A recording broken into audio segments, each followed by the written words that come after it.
بسم الله الرحمن الرحيم. هناك تسميات تطلق على أيام في فصل الشتاء، يحجون بها هذول الشباب ويستخدمونها ويتداولون بها، بس ما يعرف وقتها وعدد أيامها، مثل الأزرق وبرد العجوز والتشلة والمربعانية والستينية والتسعينية وجويريد. ذني الشباب الله يحفظهم يحجون بيها بس ما يعرف ايش وقت تبدي وش قد عدد ايامها. اليوم ان شاء الله راح احكي لكم بالتفصيل عن تسلسل هاي المسميات فصل الشتاء، شلون تبدي وشلون تنتهي. الشتاء يبدي 12/12 وينتهي 12/3، يعني 90 يوم. يبدي اول شي جويريد، ورا جويريد المربعانية، بعد المربعانية الأزرق، بعد الأزرق شباط الشتوي، بعد شباط الشتوي شباط الصيفي، بعدين برد العجوز. ذني كل وحدة إلها وقت من الشتاء تجي وتنتهي. ذن 90 يوم اللي هن من 12/12 إلى 12/3 شو يسموهن؟ 90 يوم يسمونها التسعينية. ليش؟ لأنها 90 يوم. هاي 90 يوم مو كلها باردة، بس الستينية ايش قد؟ من 12/12 ل 12/2. هاي اسمها الستينية، سموها ليش؟ لأن 60 يوم. هي اسمها الستينية وإلها اسم ثاني، التشلة اسمها الثاني. هاي أبرد أيام بالشتاء الستينية أو التشلة. هسه أدخل بالتفاصيل أكثر. هسه جويريد يمتى يبدي ويمتى ينتهي؟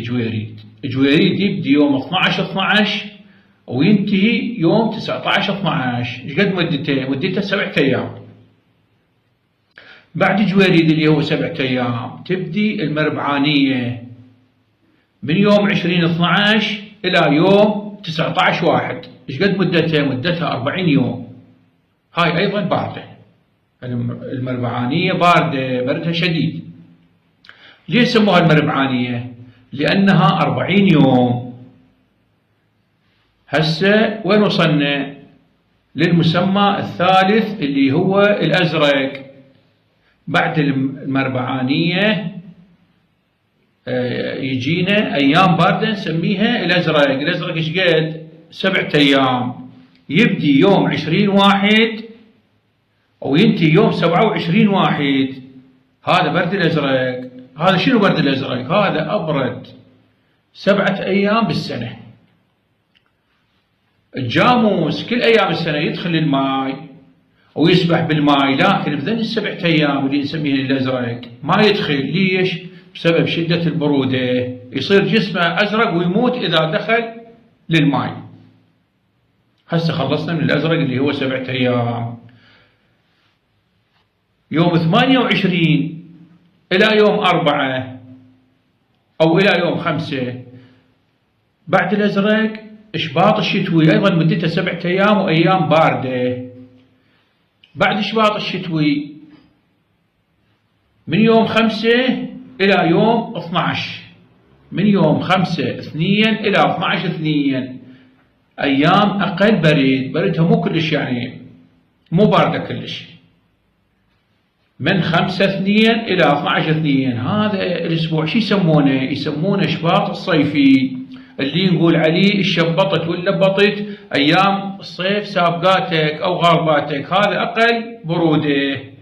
هسه هنا بهذا التصنيف خلصت الستينية أو التشلة. هي الستينية هي التشلة. ايش بيها الستينية أو التشلة؟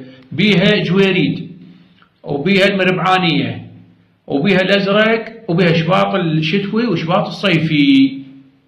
خلصت التشلة أو الستينية. بعدها الجو يدفى والناس تشرب مي من الثلاجة والسوائل الباردة، والأطفال يأكلون الموطة والأزبري. هاي يمتى؟ ورا 12/2. وتبقى العالم من 12/2 ل 21/3 جو حار، يفتحون مراوح والناس الصيف.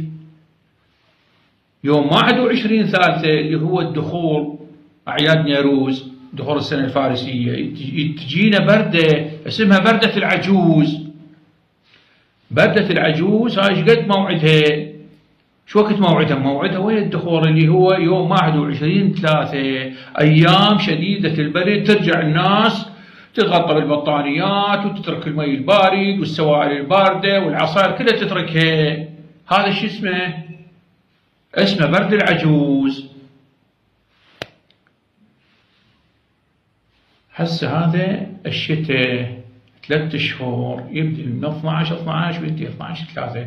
هذا التقويم والتصنيف يعتبر مستقبلا يصير فد شيء يتلاشى وينتهي. أنا ليش هنا هسه حبيت أدخل ببحث مفصل عنه؟ لأنه هسه الشباب هذا الجيل الحديث ما يعرف هاي التسميات، فأنا حبيت هذا يبقى للذكرى، حتى واحد من يدوخ وما يعرف ويصير نقاش وجدال يرجع هذا مقطع الفيديو يبحث فيه ويشوف هو شنو الخطأ وشنو الصح اللي عنده. وتعتبر هاي تقريبا تراث، تعتبر هذه التسميات، وهاي نعتز بها لأنه أهلنا القدماء وأجدادنا ما كان يقول مثلا آذار وكذا، لا. وين هسه احنا بالأزرق، وين برد العجوز، وين هسه بالمربعانية، وين شباط الشتوى، هاي تسمياتهم. هسه احنا نيسان وأيار وكان من أول، هم ما عندهم لا.